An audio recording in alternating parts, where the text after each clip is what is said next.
Quality check చేయమని చెప్పేసి ముఖ్యమంత్రి గారు ఆదేశాలు ఇచ్చారు.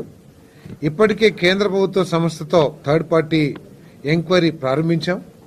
అన్ని లేఅవుట్లో థర్డ్ పార్టీ ఆప్షన్ కానివ్వండి, థర్డ్ పార్టీ ఆప్షన్లో ఏదైతే నిర్మాణాలు జరుగుతున్నాయో ఆ నిర్మాణాలన్నింటినీ కూడా ఎంక్వైరీ చేస్తానో, ఎంక్వైరీ రిపోర్ట్ త్వరలో రాబోతుందని చెప్పేసి మనం చేస్తాను.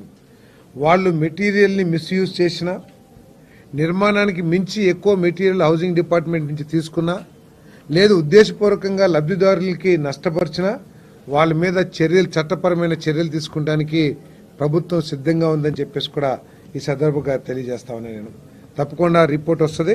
రిపోర్ట్ రాగానే ఆ థర్డ్ ఆప్షన్ ఏ విధంగా చేయాలి అనేది కూడా నిర్ణయం తీసుకుంటామని చెప్పేసి మనం చేస్తాము. మరి ఈ టార్గెట్స్ ముందుకు తీసుకెళ్లడం కోసం, టార్గెట్స్ సాధించడం కోసం మరి డిపార్ట్మెంట్ వైజ్గా ఒక నిర్ణయం కూడా తీసుకున్నాం.